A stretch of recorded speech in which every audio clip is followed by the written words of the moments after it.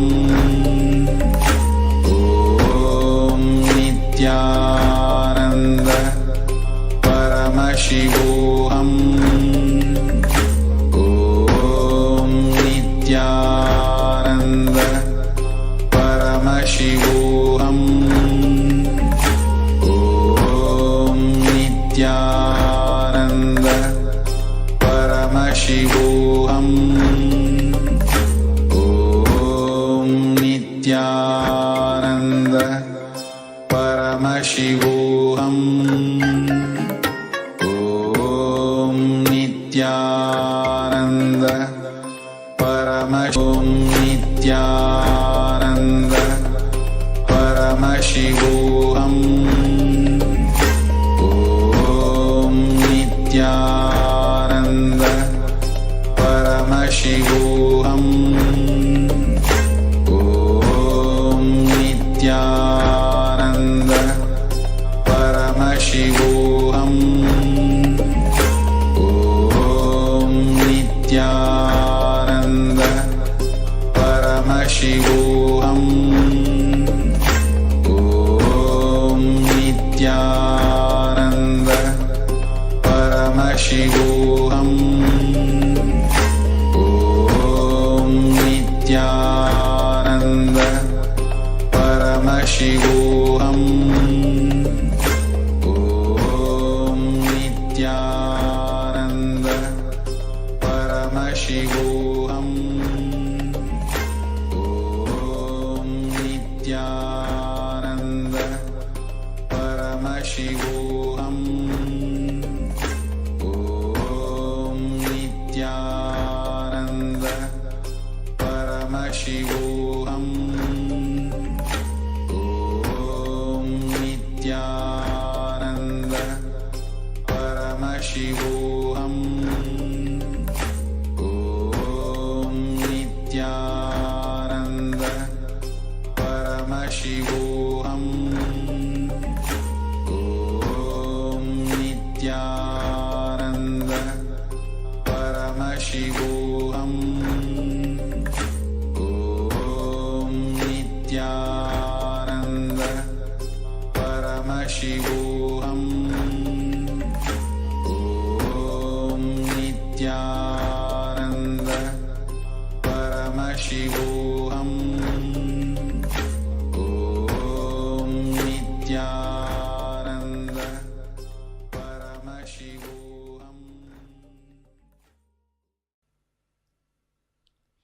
Om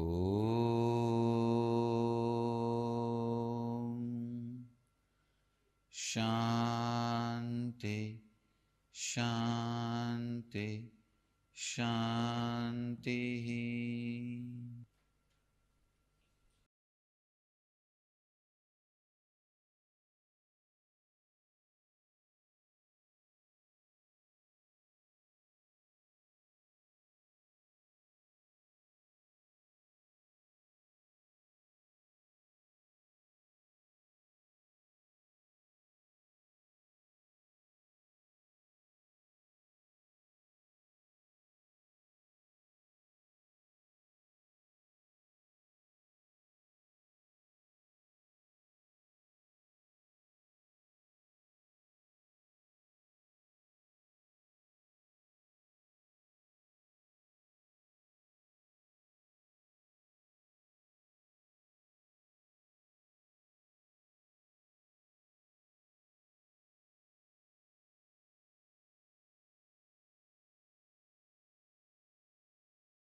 I bless you all. Let you all open all your three eyes and manifest